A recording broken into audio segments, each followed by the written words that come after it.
I didn't headbutt him. He headbutt me. Then Mike started telling everybody I'm a headbutter. Then all of a sudden the thing come out, Evander's a headbutter. I said, my head hurt too. I was acting like it didn't hurt.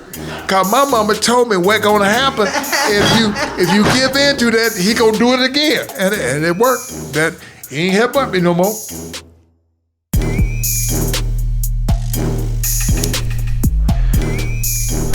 Hey everybody, welcome to a very special episode of Hotboxin. Off the fucking hook, baby. That'd be so cool. I'm Evan Britton. I'm Mike Tyson. And Mike, we've got the champ, Evander Holyfield in the house. Go for it, 5-time champ, heavyweight champ. Unbelievable. The real deal Holyfield, brother. How you doing, man? I'm doing good. What you doing in town, man? Well, you're down here for this. An event?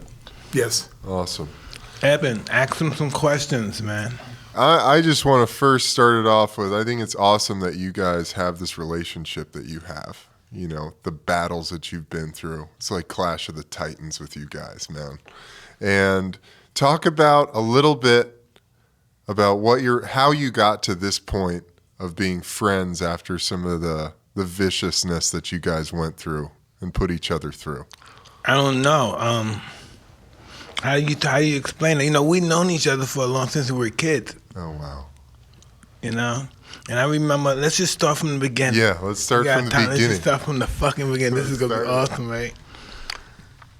You know, I started doing the amateur boxing in 1980. I won the National Junior Olympics. Then in 81, I won them again. I guess and then 82, I won the National Junior Nationals again and stuff. And then I went, I guess, to Ohio Fair.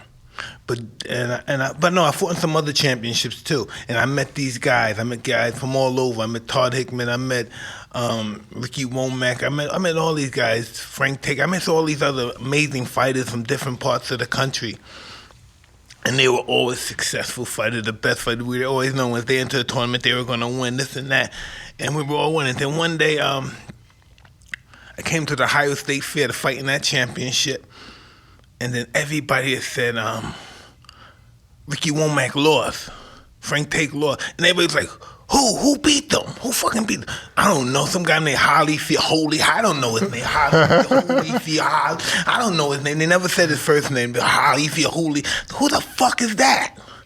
You know, so that was the word going around. So that's how I first became aware of him. Wow. Yeah. How old were you? I was 16. Wow, when you first heard the name. Yeah. How old were you then? Well, I was 20. Oh, wow. Because I hadn't made to the Pan American game yet. That's amazing. Where did you grow up, Evander? I grew up in Atlanta. Grew up in Atlanta? Yes. And when did you start boxing? Started at 8 years old. I coming in from the football field, and oh, wow. And I wanted to hit the speed bag. But the man said, you got to be on the boxing team. I said, well, I want to be on the boxing team. He said, nope. And for 4 days, he kept saying no. Then on that Friday, and I looked at him, he looked at me and just shook his head, and I ran up there anyway. And he let me in, and he told me, I don't want you to hit the speed bag, I want you to hit the heavy bag. So I hit it with all that I can, and I knocked the skin off my knuckle. And he started laughing. When he started laughing, I just kept hitting it like that. And he said, you're good. I said, well, thank you. He said, do you know you could be like Muhammad Ali? Wow. I said, I'm only 8 years old. He said, you won't always be 8. And when he said that, I knew next week I was gonna be 9. So I believed him. So he asked me, what did I think? I told him I had to ask my mama. And he said, what? I said, I got to ask my mama. So he told me, he said, go ask that good mama that you got and see what she say. I said, mama, she's what? I said, the white man at the boys club said I could be like Muhammad Ali. And my mama said, do you know what they're going to do to you? I said, well, no. She said, they're going to hit you. When she said that, I looked at her, and I started laughing. I get 3 whoopings a day. All my brothers and sisters get a chance to hit me, and I can't even hit them back. So My mom said, well, you can't hit them back. Like that, and she told me I can get on the boxing team. I go in the bathroom. I looked at the mirror and say, Evander Holyfield, the heavyweight champion of the world. It didn't sound good, but I said it. I kept saying it every time I go to the bathroom. I like this because I really want to make my mama proud. And so I go back and tell Mr. Morgan, my mama said I could be the heavyweight champion of the world. And he looked and said, what? I said, my mama said I could be the heavyweight champion of the world. Now, I'm thinking this overnight. And he said, son, sit down. Let me tell you this. I don't have that much time because he was 60 years old. Who was 60? Mr. Morgan. And he said, I ain't got that much time. He said, do you know what fantasy is? I said, no. He said, all right. He said, because I got to know, he said, because I ain't got that much time. He said, this is what a fantasy is. Fantasy when you want to do something, but you ain't willing to work at it. He said, oh, so is this a fantasy or a goal? He said, because I ain't got that much time. I said, well, a goal? He said, okay then, you fight tomorrow. The next day, they put me on the gloves and stuff, and like that. He said, see that kid right there? I said, yes, sir. He said, when the bell ring, I want you to run out there as fast as you can and hit him in the nose. And I said, okay. So I look at the kid, and that coach told him to run over and hit me in the nose. And so my coach already know what my mama had told him. He needs to listen, follow direction, don't quit. Now, if you don't make him do that, then he's not going to box no more. I said, okay. The bell ring. I run out there, and the other kid run out there. So the white kid got close to me, and he closed his eyes. I didn't close my eyes. I hit him red in the nose. And he started crying. He said, oh, God. And started crying, and the referee stopped the fight. And Mr. Morgan get caught up in the ropes trying to get in there, and he get through, and he said, do you know what you done? I said, you told me to hit him in the nose. He said, yeah. You took your first step in being the heavyweight champion of the world. Like this, and wow. And they give me this trophy. So when I come home there, and I show the trophy to my mama, and my mama put that smile on her face, and she put it on the shelf, everybody that came in the house would say, Miss Holyfield, who is the boxer? And she would look and she would smile and say, that little one right there. They say he limp. My mama said, but he can fight. And that started off. Then all of a sudden, I won another trophy and another trophy. And my mama liked trophies. So I finally felt like I was a part of the family because I could do something real well. Talk about your tournaments. When's your first tournament? Well, of course, and from that point on, I ran about 4 or 5 fights. Then all of a sudden I get 12, and this Junior Olympic time. Then now I'm fighting kids all over the state of Georgia.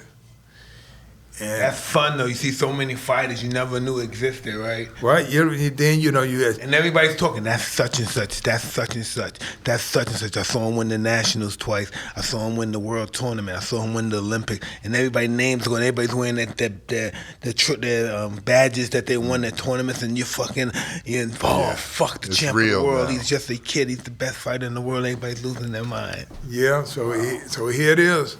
In my first loss, I'm like, I fight this kid now. My brother had told me white boys couldn't fight, and I thought he was telling the truth because all the white boys I fight, they say, "Oh God," and they like this. But all of a sudden, my coach, Mr. Morgan, who white, told me, he said, "Are you afraid of this kid here?" And I looked at him. This kid was different from the other white kids because he didn't have no velvet trunks on, and he have his initials, and his mom and dad wasn't with him. And his hair was long. And the other kids, ringer, huh? all these other kids had the short hair. And all of a sudden, Mr. Morgan asked me now, I said, no. Because I looked at him because he's white. Now, wow, regardless to how you look, they're still white. So that's what my thinking was. Then all of a sudden, the bell rung. Mr. Morgan said, hit him in the nose. Boy, I hit this boy right in the nose, and he hit me back. Yeah, that's an interesting feeling, huh? But so for the whole time, me and him went toe to toe, and the bell rung. That's my first time ever hitting the bell rung. Now they used to call me one punch Holyfield because I just stopped all the other fighters. I stopped them. Now all of a sudden, I go back to the corner. Mr. Morgan said, "What's wrong?" I said, "He hit me back." He said, "Welcome to boxing." And so all of a sudden, go out that second round. Me and this guy we go toe to toe for a minute and a half, like this. And Mr. Mark said, "What's wrong?" I said, "He hit me in the stomach." He said, "Hit him back in the stomach." Then all of a sudden, the third round, and the bell rung. Mr. Mark said, "You got to go back out and see who won." And he said, "The winner, Cecil Collin." And everything just went quiet. Man, and I started crying and I started hollering and told Mr. Morgan I didn't like him no more. I told him I quit. Like this. And so I was crying and they were trying to get me to be quiet. I'm like, man, I was so mad. Now, all of a sudden, I told Mr. Morgan I ain't like him no more and all this. And I quit boxing. And I go home and I tell my mama. And my mama say she didn't raise a quitter. So what that means, she said, "You going back?" And she said, "I don't care how many times you're losing, you going back. You don't quit. Now, you go back." And so come Monday, I went back. And Mr. Morgan asked me, he said, "Why are you doing here?" I said, "Because," I said, "my mama said I had to come back." He looked at me, "Did I not tell you had a good mama?" So I'm mad even more because I don't want to box anymore. And so Mr. Morgan asked me, he said, "Why were you so crying and angry?" I said, "Because you told me I could be the heavyweight champion of the world." He said, "Well, you can still be the heavyweight champion of the world." I said, "I lost." He said, "Son, you didn't lose?" I said, "They gave him the trophy." And he said, "Yeah, because he got the decision." And I said, "Well, did that mean I lost?" He said, "No, you did not lose." I said, "Then why they didn't give me the trophy?" It's because you didn't get the decision. I said, "Well, that mean I lost?" He said, "No, you lose when you quit. When you ain't no boxer no more. When you change your mind, you ain't gonna box no more. That means that you lost because you quit." He said, "If you don't quit, you eventually gonna be the champion. It's not time for you to be the heavyweight champion of the world now today." But I thought that Ali was undefeated. I thought that's the only way you could be. He said, "It ain't time yet. If you don't change your mind, you're going to become the heavyweight champion of the world." So all of a sudden, I go, and so it built my confidence up. So I'm going to have to fight this white kid again. And I fight him, and he beat me again. And I started crying. So I realized that if I tell my mama, she gonna make me go back. So I figured I'd make a sacrifice. I won't eat today. And my mama won't ask me no question. So I come home, and I take a shower and just get into bed, and I hear my mama ask my brother, "Where Chubby at?" Is your name Chubby? Yeah, that was my nickname, was Chubby. God. And my brother said, "He don't feel good." And I knew that was the wrong answer. Because who gonna tell a good mama that the kid don't feel good and she's not gonna go in there? Right. I hear her walking, boom, boom, boom, boom. So I act like I was asleep. And she turned on the light, and I know she had to be holding her hand on her hips. And she's just looking.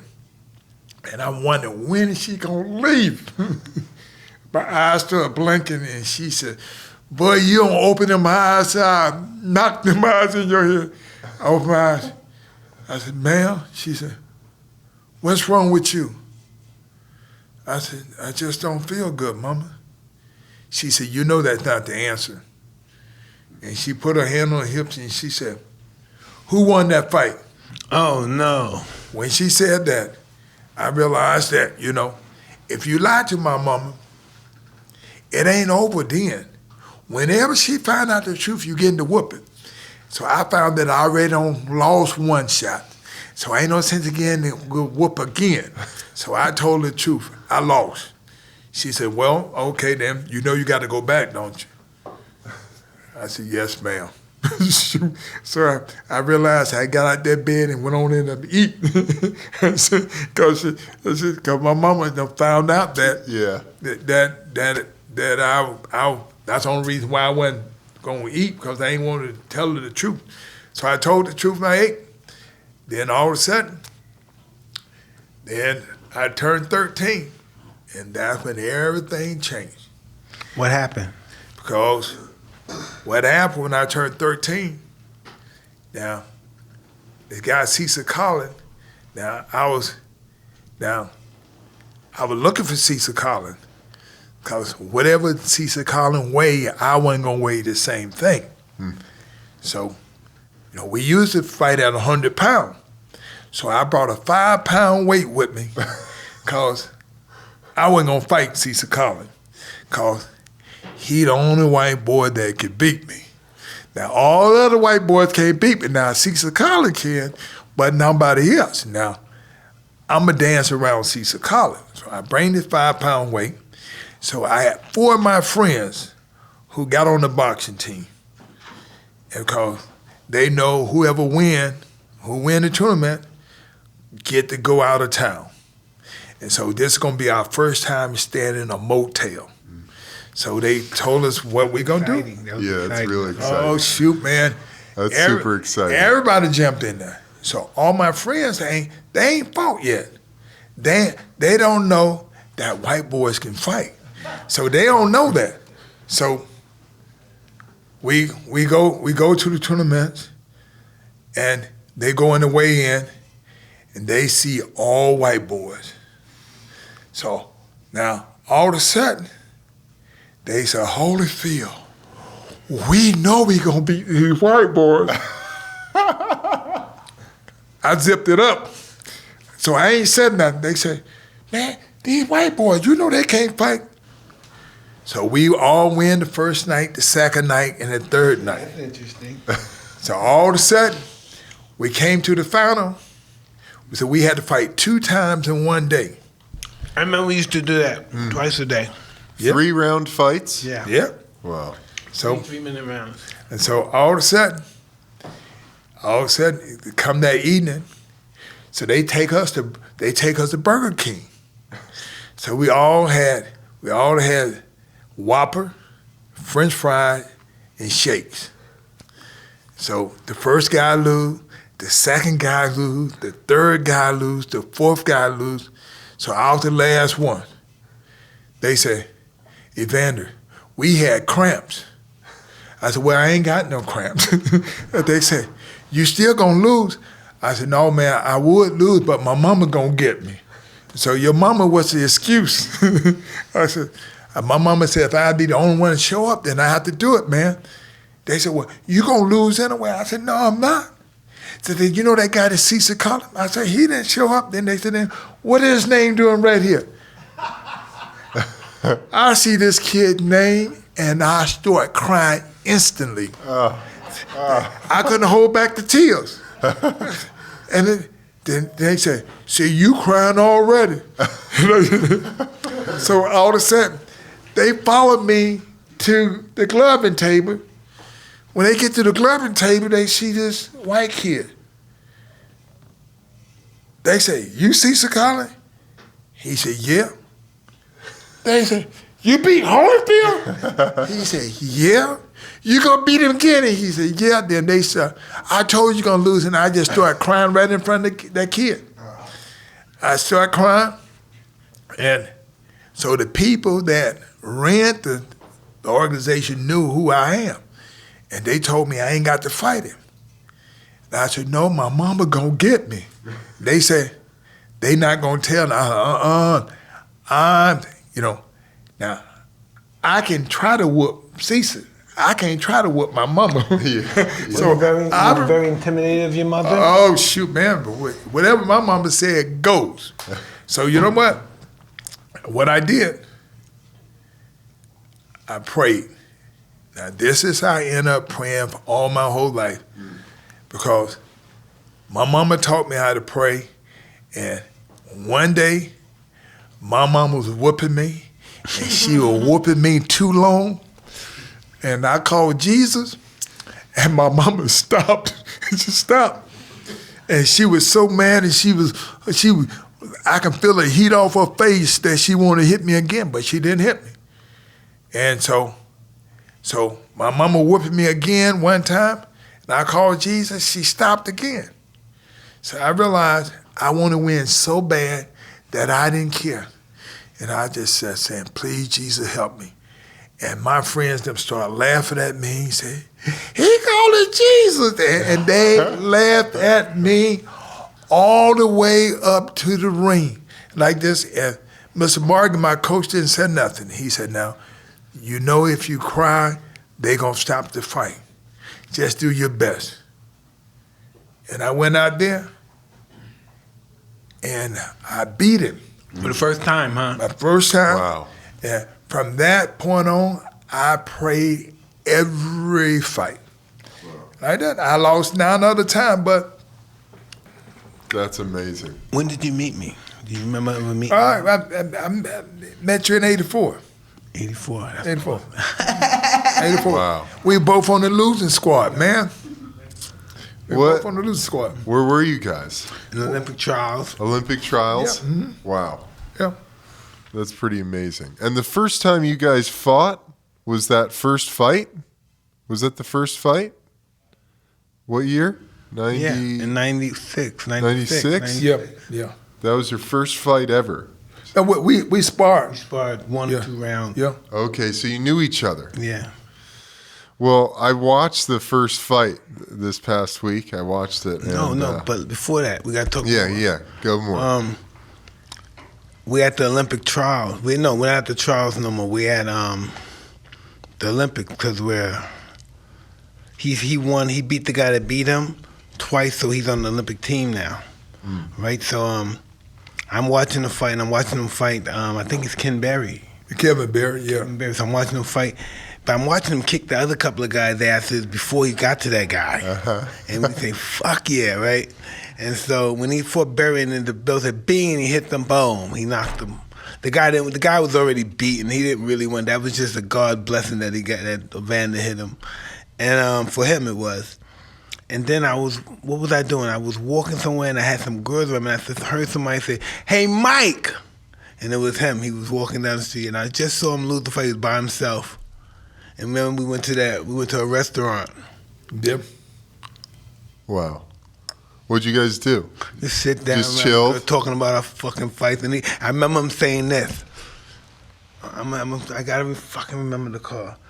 What was it? A Riviera? He said, "Fuck, I can't get my Riviera now. I lost. I can't get my Riviera. I guess somebody promised if you win the Olympics, I'll get you this car." And he said, "Fuck, I can't get my car now." Yeah. Ken Sanders, and then the promoter that were gonna promote me, he had a car dealership. Yeah. Buick. Oh, wow. And now I think of it now, I mean, we had so many cars since then, and that time that was just so important to him. He couldn't get a fucking Riviera. Yeah. He wouldn't even give a Riviera to a gift for somebody. But back then it was so important. A Yeah. Riviera, fucking, yeah. That's so funny. So how did you guys feel when the fight got put together, how did that come about? No, we had the fight before, and it got postponed. Oh, really? In 91, I guess it was, right? Yeah, 1991, yeah. 91. How did you guys feel? How did you feel, Mike? Because you knew him and you guys had been close and you probably had a lot of respect for This him. is interesting to discuss that. See, at first, when we first was going to fight, he was champion. Yeah. He was champion. And then when I went to prison and came back, I won the title. Then I was the champion. He was The challenge. trying to regain the championship. In 96. Yeah. Yeah. So how did you feel about that, Evander? Well, it was just, actually, it showed me, because me and Reddy Bowe fought the fight, and I had hepatitis, and What's they, that? I had some bad seafood, and this stuff it can almost kill you. Yeah. And so your energy up, then it drops, up and it drops like this. But they told me to pull out. But I realized I'm not getting ready to miss this $9 million. I'm getting $9 million. And I don't train, I had already been training, I had trained 10 weeks already. So I got 3 more weeks. And I told him, I said, I don't care. I'm not pulling out. And the doctor told me, he said, Evander, I advise you, he said, your stomach ain't gonna mess your stomach up. I said, I didn't care. And Reddy Bowe can fight too. Yeah. And God, dog, I had him, then all of a sudden, my energies had left. I knocked him down and couldn't finish him. And the next round, he catch me in a shot, hit me in the back of the head, and like that, and they start to fight.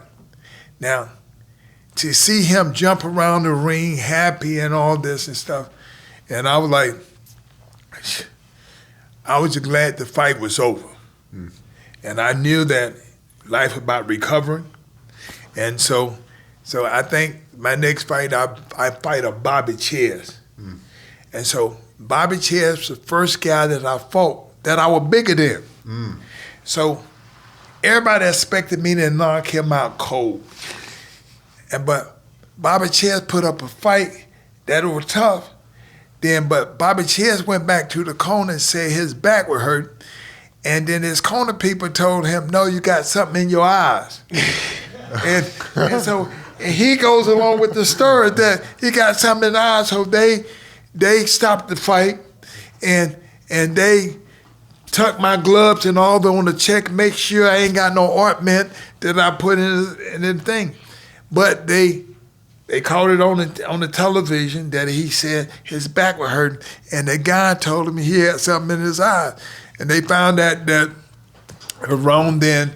And then after that, I said, then I get a call saying that they discussion, they want me to come to Canada for a discussion to fight Mike Tyson.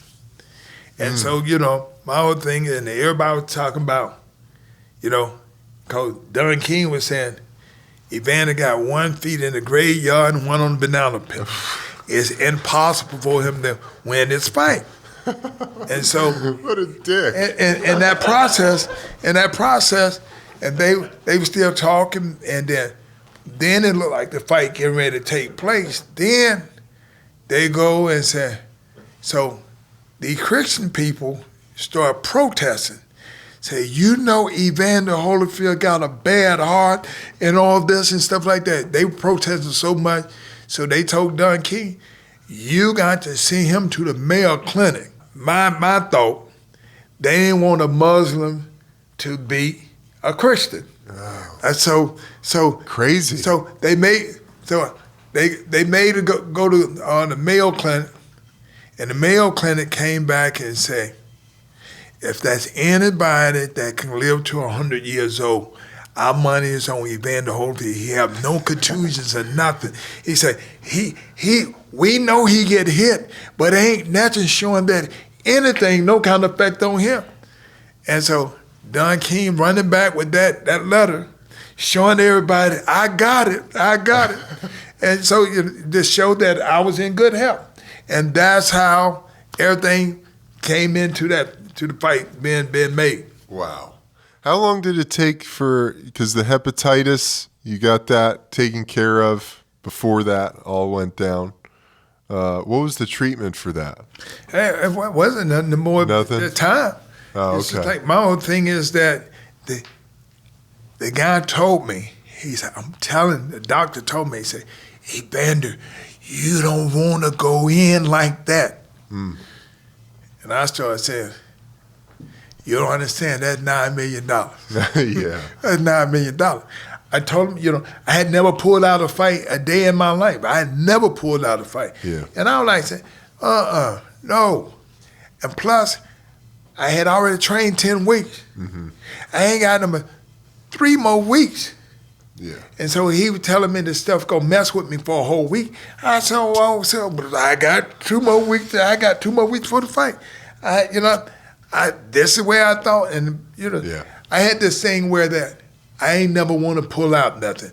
I had this thing that I was looking at all the fighters. I said, I want to be the fighter who did everything right.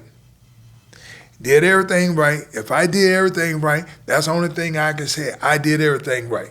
I want to do the very best that I could. And shoot.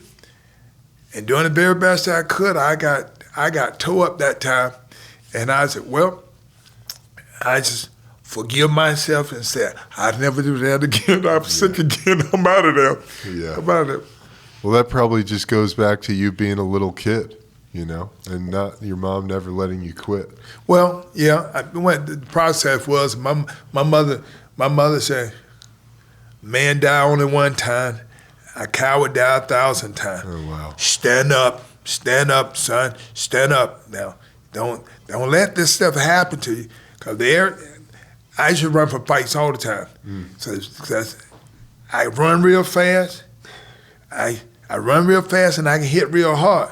And so if I hit you and you didn't fall down, you ain't gonna catch me. I was fast. I was a good runner and hit hard. And everybody knows if I get one shot on your behind, and like this, my brother say, if you don't knock him down with that shot, run.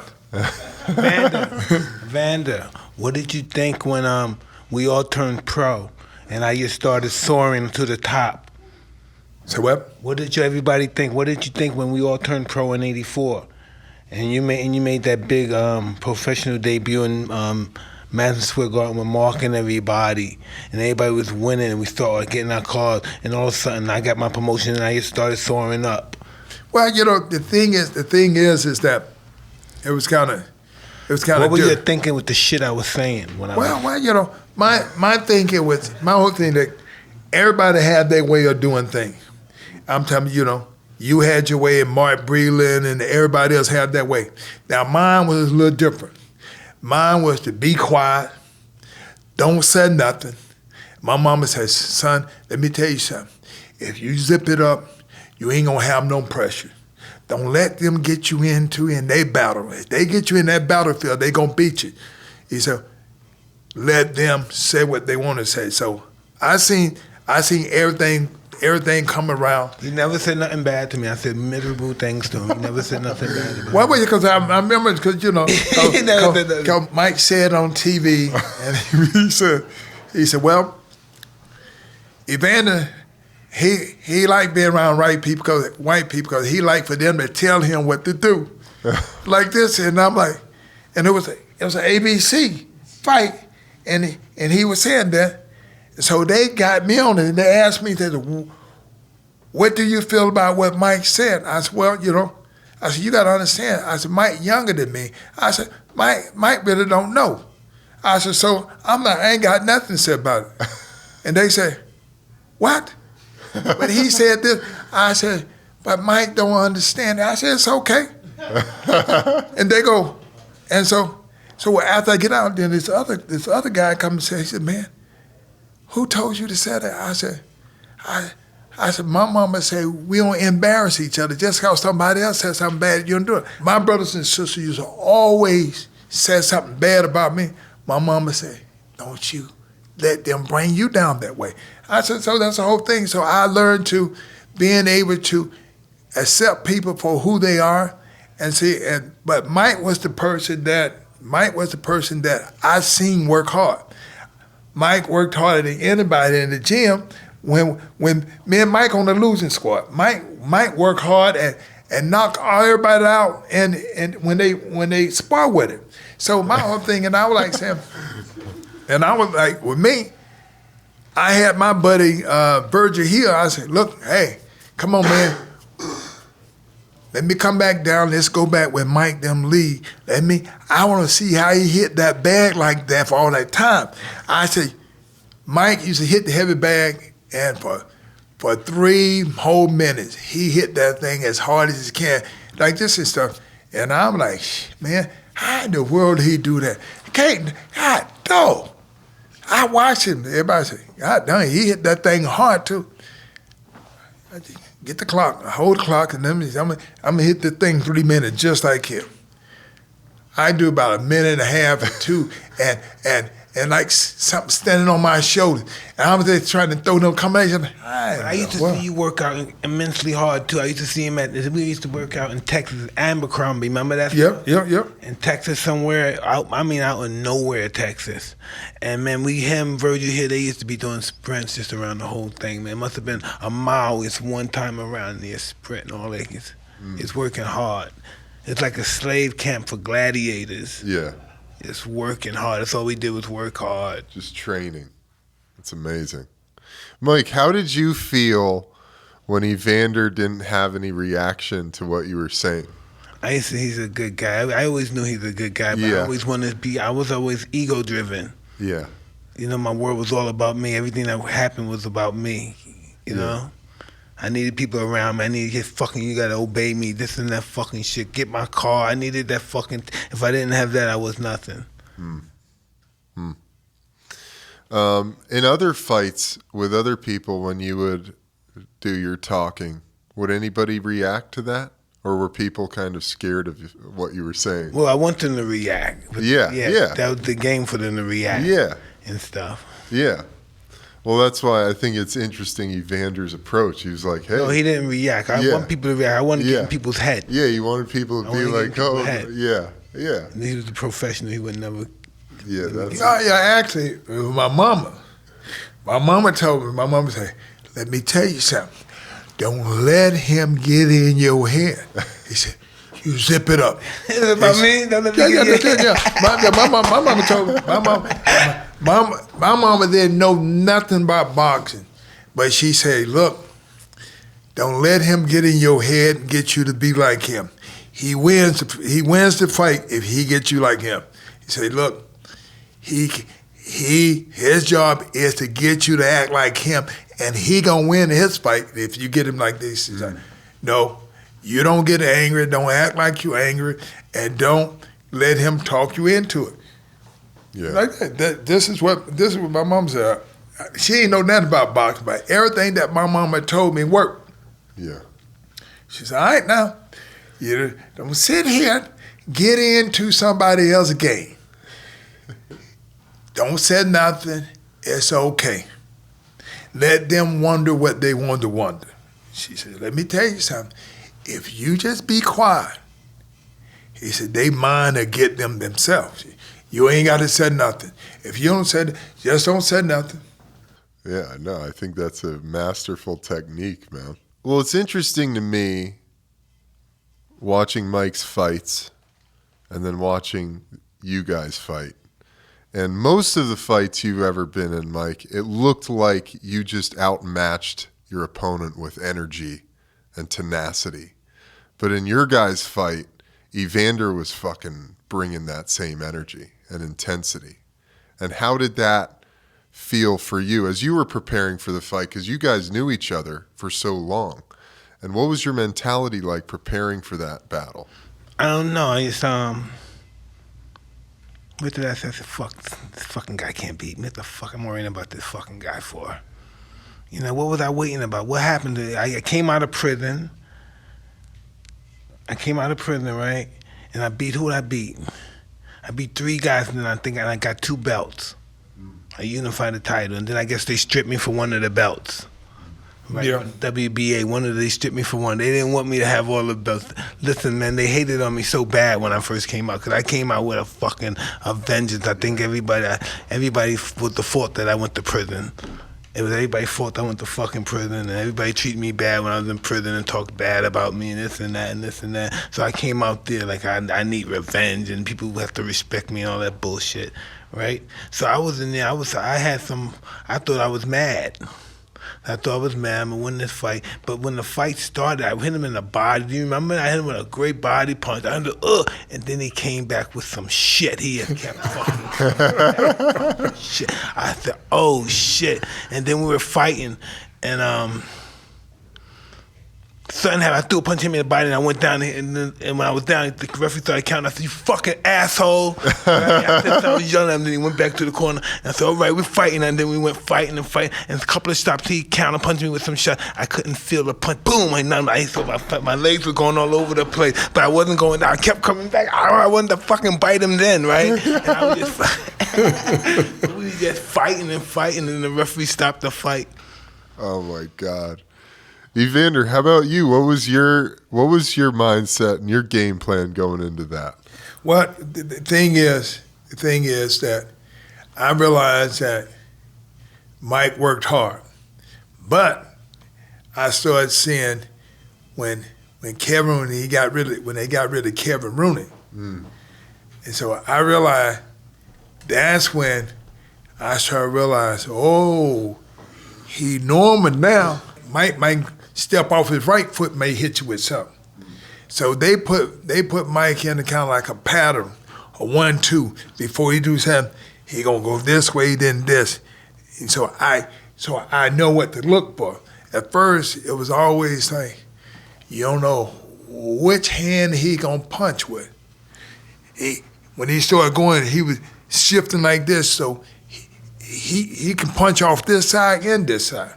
So all of a sudden, he got to the point he only punch on this side. And so I knew, okay, he hit me with this left hook, I can block the left hook and all this, and then if he throw the right hand, it gonna be short, because I'm gonna be leaning back. So I knew how to get him. So the whole big thing is to set myself up for the counter shots.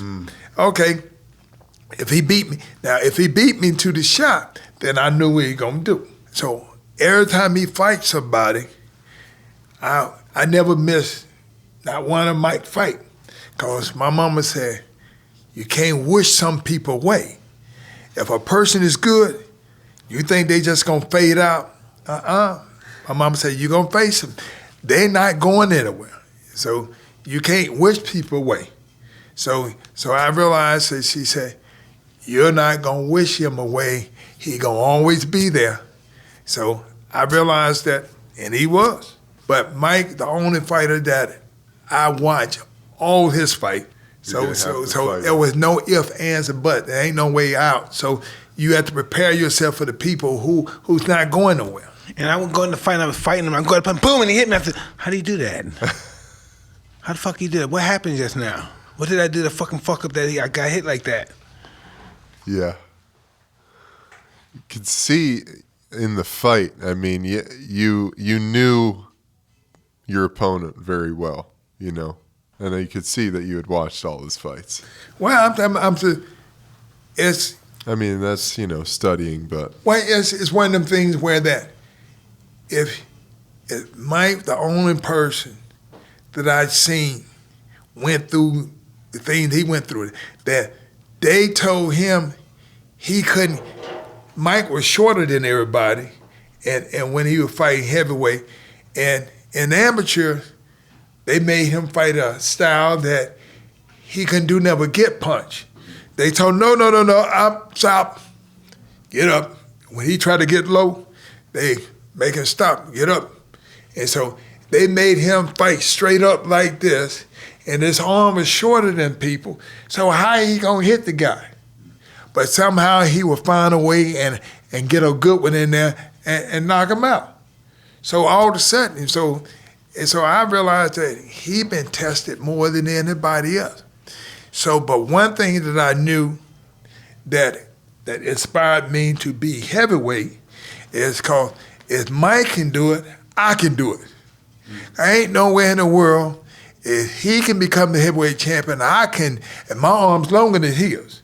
Now, Mike gonna hit them with big shots, but I had fast hand, and I'm gonna hit him with a lot of shots, because everybody said, what's the difference? I said, well, that's just like George Foreman.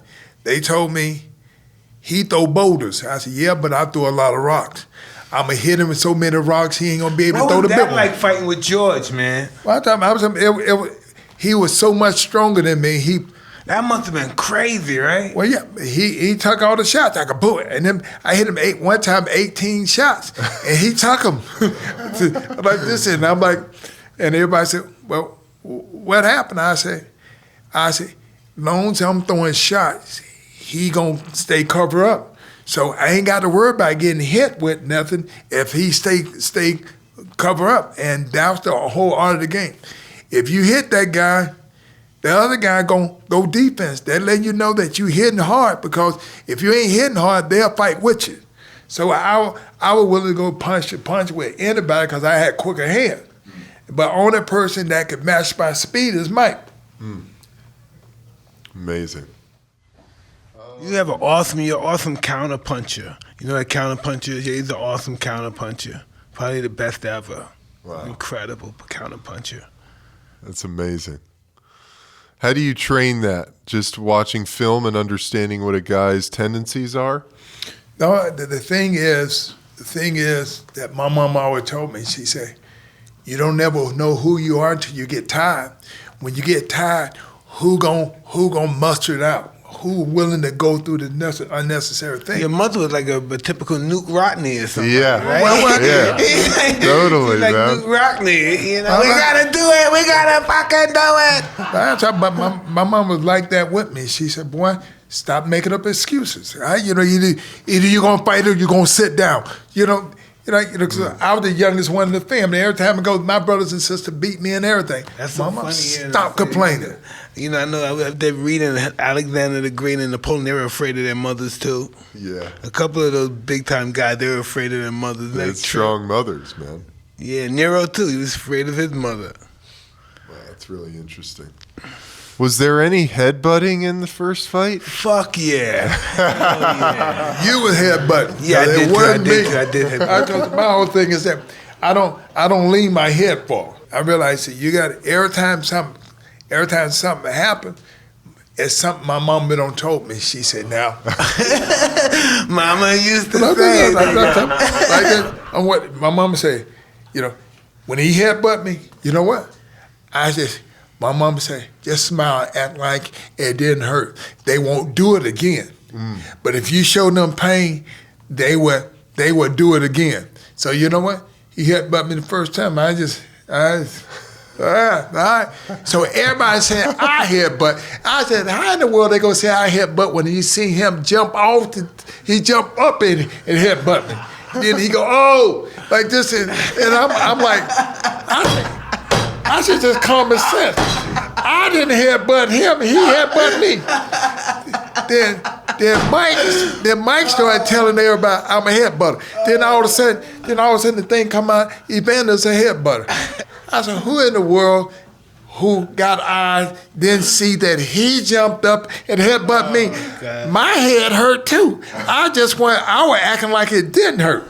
Cause my mama told me what's gonna happen if you give in to that, he gonna do it again. So I got into it like okay, yeah, and like this, and I said, and it worked. That he ain't headbutt me no more. Oh my God, that's so funny. Awesome night. That's so funny. But what was I like back then? So what kind of guy was I like? Was I like a tough guy talking shit? Well, no, you were that with everybody else. Now, your other guy was saying that. So when these other guys were saying that, and I was like looking, Mike ain't said nothing. They said it. Then they started saying, oh, you don't want to tell the truth because you don't want Mike to get mad at you. And I said, oh, they trying to get me to talk where Mike can get mad. Because I know what Mike already said, because I heard Mike tell the people that it's hard to be mad with Holyfield because he don't do nothing wrong. He don't do nothing wrong. I realized that, you know what, hey, this job is rough on everybody. But the thing is that I can fight. I get hit a lot, and I can take it. But one thing that I knew, if you hit me, I'm going to hit you back. I'd rather die than sit here and let somebody just hit me, just keep hitting me.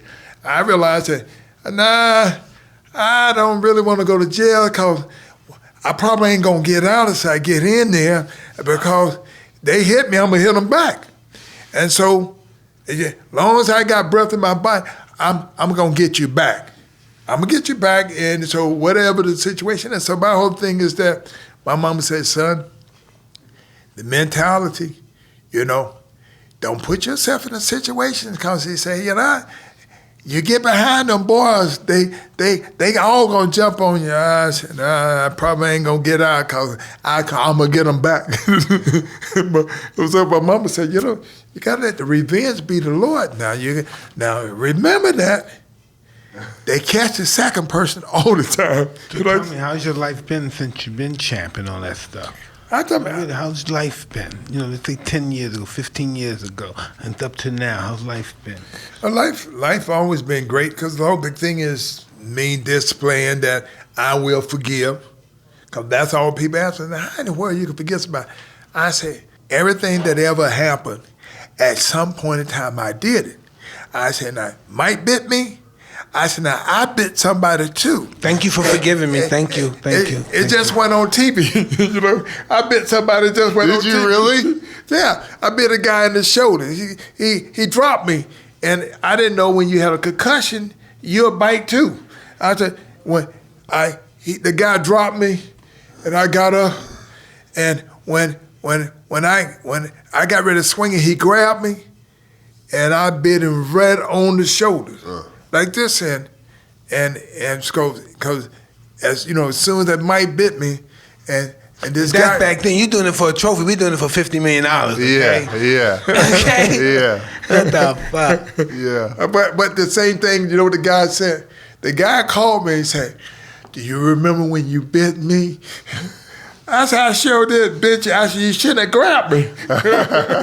I nipped him right there on the shoulder. Did you take a chunk out? No, my people. No, listen, that's been like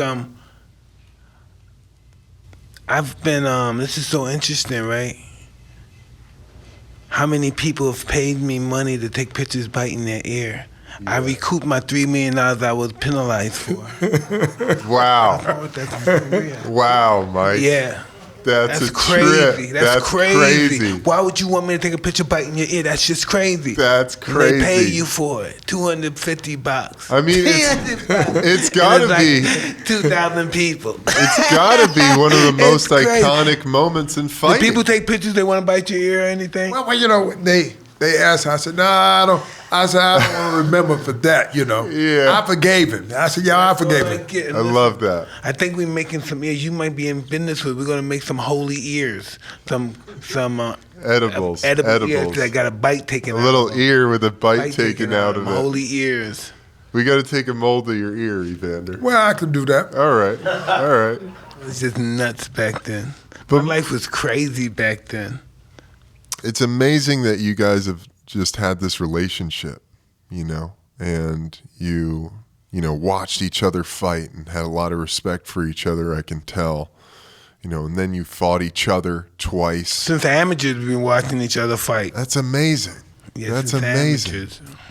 And how does it feel now, man? How does it feel like having that legacy and just, both of you as champion does it fighters? Feel like it ever happened? Doesn't it feel like it was a blur to me? I feel like it never, my whole career as boxing, me and a kid learning from cussing, it just disappeared. Most of the people, like probably Evander, some of the guys I fought, if I don't see them, like when Purnell died, that was like a piece of me died. I said, whoa. I remember him when I started boxing. I remember seeing him and just looking up to him. He was such an awesome boxer. Yeah. Well, the thing is that I always knew that Mike was special because I say, ain't no way in the world he done did things that nobody ever done in life. I'm talking about for his skin color and all. I guess as Mike was white, then you say, oh, I can understand that. But Mike is black. And so the things that Mike have done, ain't nobody ever done it in this world. So I know that he got a gift. It's almost like when I look at the Bible, I look at Paul. Now, Paul was killing everybody. Then when Paul switched up, and because they knew how Paul was. And so the whole big thing, God used people who they mind is, they do what they say they're going to do. I'm saying, and so all these things that I seen Mike do, I said, wow. I say, you never ever in your life gonna see people who have done the things that he have done. I'm telling you, is Mike like you, he like you. If Mike don't like you, he don't like you. Yeah. I'm saying that's all to it. Yeah. I'm saying that's the whole art of life. As a person stable enough to know what they like and what they don't like. And God used people who that way. I'm not my whole thing. I'm not going certain things. I'm not going to do because I don't do it. And I just tell a person, I'm not like that. And if that's where you want to go ahead, go. I'm like that. And Mike is like when Mike like, he know what he like, and he know what he don't like. When people know what they like and don't, they could be accountable. People like being around with people accountable to what they gonna do. I'm like that. So you understand that this is how it is in life.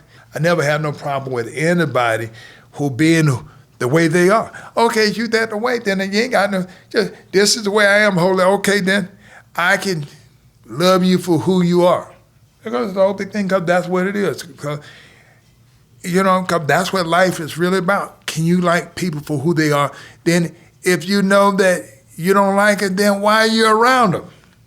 I said, why try to be around somebody you know that you don't like? We don't know. I don't want to be around nobody I don't like.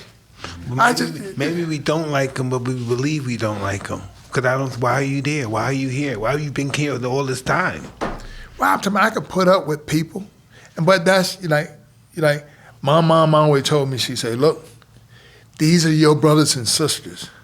So move away from them, give them a distance where you won't be continue mad with them.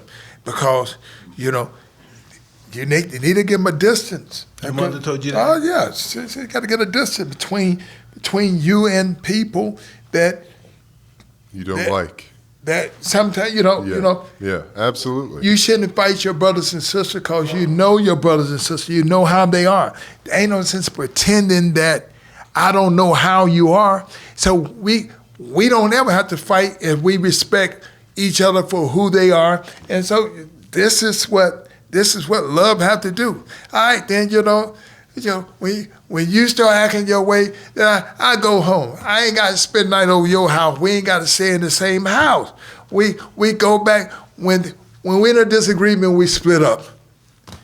Then when we miss each other, then we come back together. You know people, then you know them for who they are, not for what you want them to be. And I think that's the whole success part of a relationship. Absolutely. That's so good, man. Mm-hmm. What do you want to do with your life so far now on? Well, my whole thing now, I'm just trying to get my sons and daughter. I don't have any grandkids. No grandkids? Not yet. No. So looking forward to it? Well, I'm talking if I want some grandkids. No, but I ain't gonna tell them because I want them to get them. Because I want them to know when I become a grandfather, they ain't get nothing. It's going for the grandkids. Like this, because this is what it was to me. So you having grandkids, when you having kids, they yours. You take care of them. So It's amazing. I want grandkids before I get too old. Yeah. I want to see them at least a teenager before I die, if I could talk to them and tell them shit what I did when I was their age. Yeah. You guys would both be some pretty epic grandfathers. Well, I know I'm gonna be because my whole thing. I think I'm gonna live to 120. I love it. So check this out, right? So my son, him and his friends, right? I come by the room one day and I scared them, so they're watching me fight him, biting his ear. Oh my God! Yeah, Really? I said, why are you watching this fucking fight, man? Why you watching? You're fucking sick. This guy on the third round where I bit his ear. I mean, What'd they say? No, they were scared. Oh, No, it's okay, they were like Dad. ashamed that they were watching it? I got caught him watching Yeah, you caught him. Oh my God! Where do you live these days, man? I live in Fort Lauderdale. Oh wow, okay, Yeah. Florida. That's awesome. Yeah, That's Awesome. a lot of action in Florida. not in Fort Lauderdale. In Miami. No, they got some spots in Fort Lauderdale too. Well, what I'm saying, but Don't they got Rolex? They got Rolex in Fort Lauderdale, right? Isn't there a Rolex club there? One of those really bumping booty clubs. I don't. Rolex, Timex. I don't know what the club. Xander's not in there. Yeah, I ain't in I there. used to love the club. I used to love the dance. Well, but then you remember I used to fly down here 2 times a week just to dance. No, they had the hottest girls down here back then when we were younger, Van. Remember they had all the hot chicks down here? Well, Had all the hot fucking chicks down here. Miami, Fort Lauderdale, This fucking place right here. L.A. yeah. LA, the meanest, in the 80s and 90s, early to the meanest place on the planet. Yeah, Everybody wants to go here. I think people still do. Yeah. Yeah, no doubt. Mike, how do you feel having him in here, man? I feel, wow, that's an interesting feeling. I'm so happy that he's here and that we can talk about this. I wanted to know like he was explaining that Mike don't know anybody. I was explaining, how did he feel about me? He's talking all that fucking bullshit. Yeah. You know? Fucking talking bullshit. I'm this and that, I'm gonna do this and that. It's like fucking wrestling. Now that I think about it, it's like fucking WWE. Yeah, it's WWE. Fucking WWE. You created that, dude. You created that mindset, those characters. Let's just talk shit before the Yeah, fight. I always wonder how can you be so good and be so humble. I couldn't keep it around me. I couldn't control my ego. Well, I really didn't have one. My mama beat the ego out of me. Wow. I'm telling you, energy. My mama. It was really like that. He didn't have an ego. I'm telling Yeah. I would fuck with him, do everything he wanted. That's so interesting. That's so interesting. I'm like, my mama like said, my mom was telling me, same way you went up, same way you come. You come right back down. Them people. Like this. My mom would tell me that. Now she told me that before I even became good. She said, "But let me tell you something. Going up, then coming down, you're gonna come right back by them same people. Don't you embarrass nobody going up. It's because you coming. You see, son. I learned that too. Yeah. I learned that too. It's not how long you stay up there, but you coming down. You're not gonna be that person. Wow. You coming back down. That's amazing. Do you miss that lifestyle? The championship lifestyle, the planes, the mansions, the boats and shit. No. You know what? My life became great by the time I turned 17, 18, when I was able to work myself. Because once you start making your own money, you ain't got to worry about nobody to give you nothing. That's where freedom comes. I pay my own bills and all this and stuff. So my mom would tell me, I said, how much money did you used to make? I used to make $8,000 a year. She said, okay, and you thought you were doing good, weren't you? I said, well, I was doing good compared to something I was. And my mama said, now $8,000 is the pocket change to you, right? She said, yeah, see? She said, remember that. Remember the first time you thought you were doing well. That would let you know that, hey, if you save, that means that you're trying to help somebody else. If you don't save, you ain't trying to help nobody else. He said, that's the point of saving. Because when you're saving, you can only help somebody when you got more than enough. So if you ain't saving, you ain't planning on helping nobody else. So my mom always say, got to help somebody, boy. God, dog it. It ain't just for you, just you living good. Got to look out for somebody else. So as long as you're looking out for somebody else, then they're going to come back to you.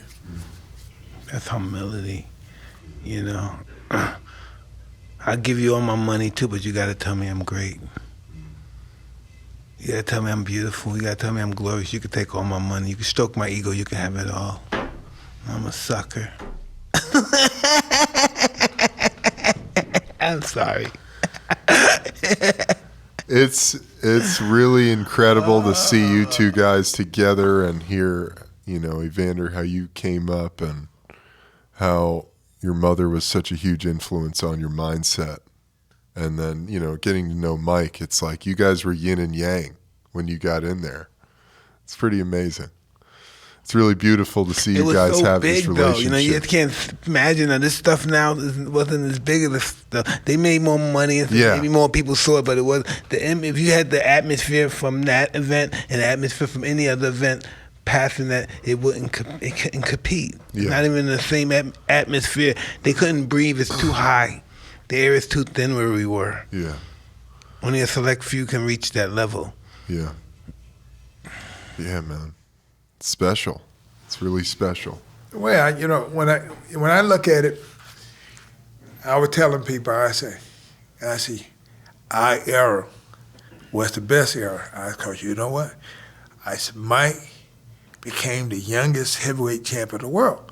I said, now, they know they cheated me out of the fight when I fought this Russian, the guy Valur. I'm telling you, I'm like, Is that the giant? Yeah. Yeah, okay. Now, they know I beat him, and I would have been the oldest heavyweight champion of the world. So I would have broke George Foreman record. Yeah. So they said, why that was so important to you that you always mentioned? I said, because I wanted the people to understand the era that I was in. They had the youngest and the oldest two, the oldest part. I said, which the Ali era that Mike broke it, and with George Foreman era, I broke it. I said, but they act like that didn't even happen. They didn't even say nothing. They know I won 11 out of 12 rounds of the fight. And you go like this, right? With our ego's perspective, even though you're heavyweight, I fought the youngest and the heavyweight champion ever live. That's true, right? Yeah. For both, for the youngest and the oldest. Absolutely. Absolutely. I mean, I don't know if there's any doubt about that. You guys were the greatest era of fighting the world has ever seen.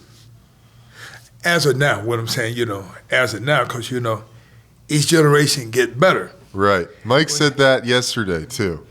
Mike was saying every generation gets better. But it was different. Listen, in our era, this is something that you probably won't ever, they'll never happen again. I don't know. Probably that I'm not God. Where people had crews, where it was just people on certain crew. This is his crew. This is my crew.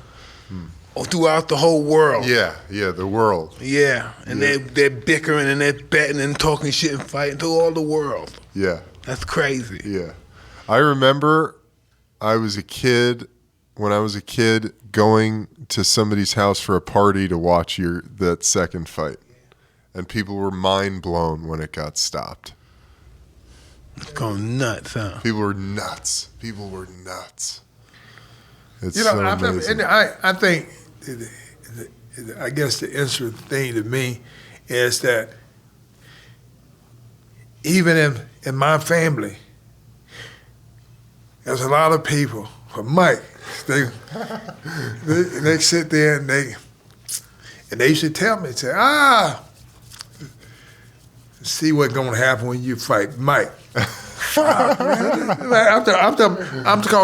Because it's like this.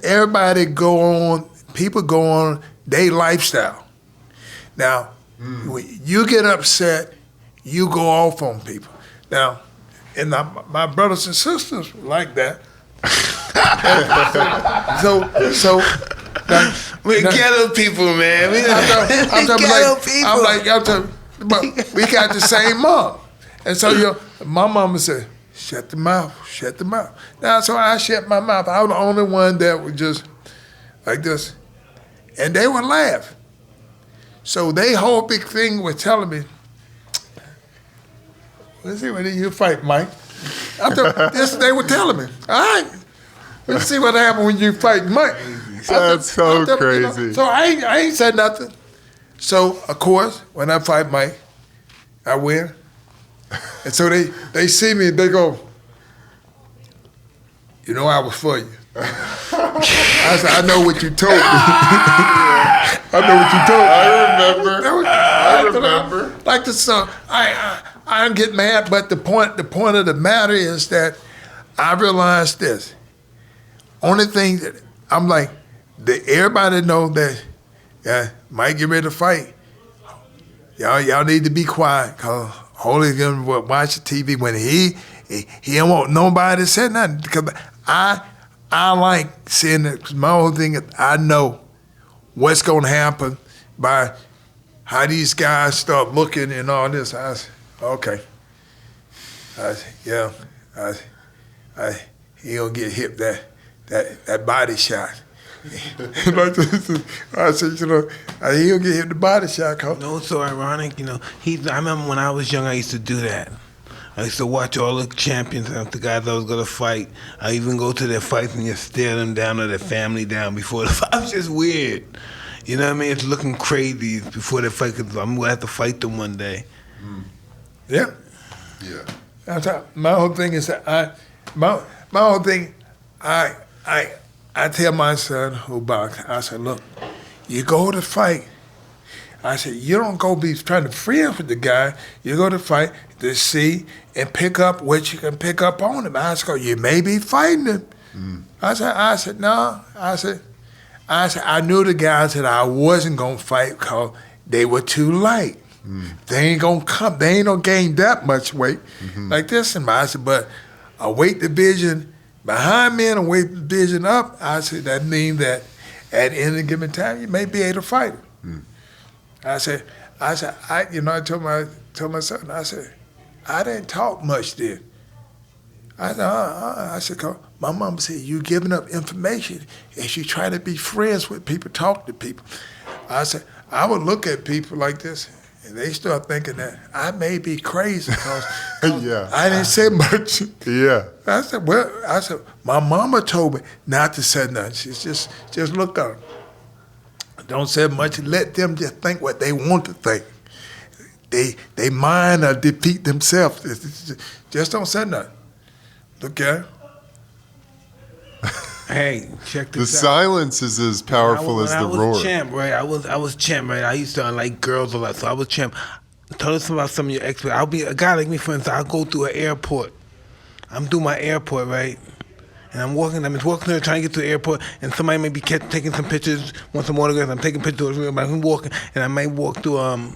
She may be an airport operator, else airline stewardess. She may take my hand and just take me right into the private bathroom, and I may just fuck her right there. And then she walk, I may never see her again in my life. You have any of those stories?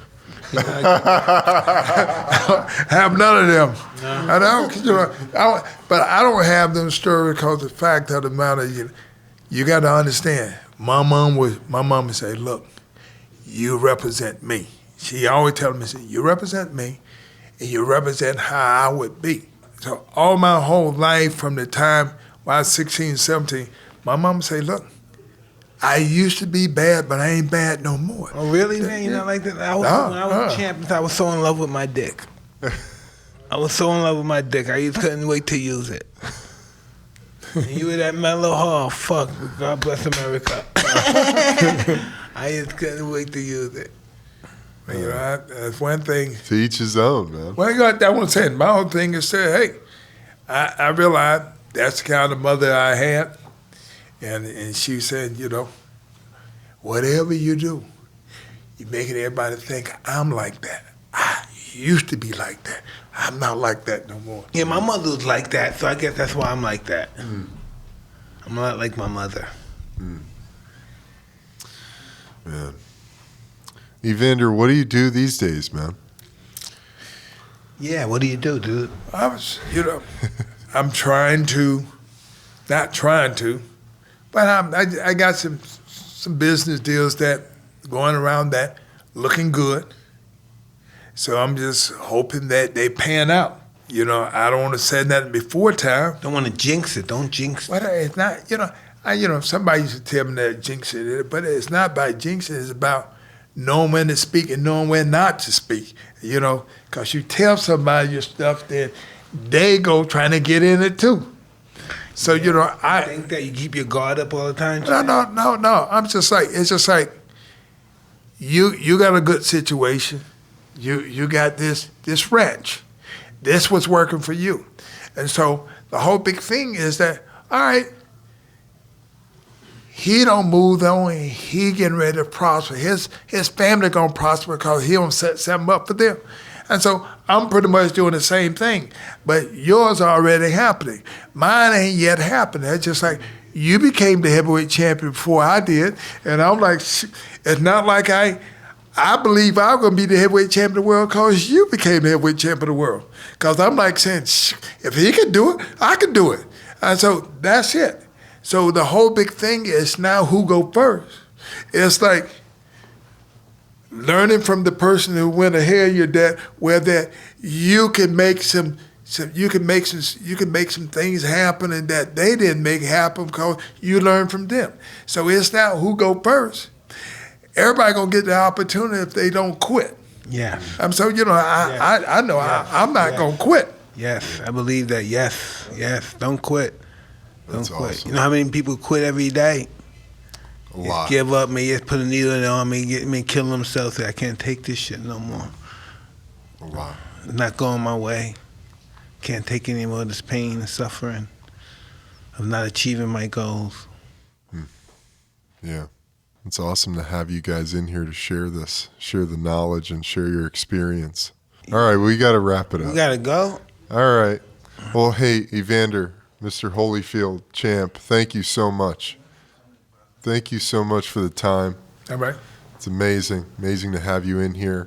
Is there anywhere people can find you and follow you? You got one of these things. What's this? The podcast, Instagram. Not Twitter. Yet. Who's your guy, man? Who came here Let's with you? get him a Twitter and an Instagram. We'll get you an Instagram. People wanna- Well, I do got Instagram, but I don't know what it is.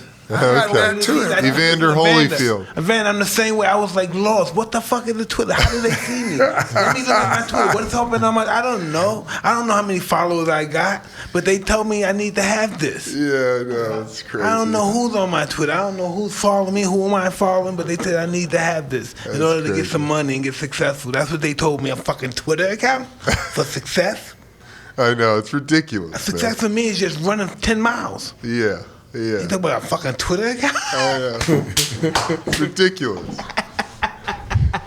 Well, I'm sure everybody can find Evander Holyfield on there. So great to have you. Thank you. And I want to say thank you something so else. I know much. we're old, but this motherfucker won't quit. He won't give up. It's hard to Never. beat somebody that won't fucking give up. Absolutely. Fuck, you just don't give up, nigga. It's awesome. It's You're not awesome. supposed to. Yeah, That's I hear right. that, nigga. You Never quit. competitive fucker. Never quit, man. Fuck. Mike, awesome. Awesome episode. I liked it. This is beautiful. Beautiful episode. All right, everybody. Well, we got to wrap this thing up. Thanks for watching. Thanks for listening. Be sure to subscribe to our YouTube channel, Hotboxin with Mike Tyson. Check out our website, hotboxinpodcast.com. Until next time, I'm Eben Britton. I'm Mike Tyson. Evander Holyfield. Real deal in the building. Peace, everybody. One.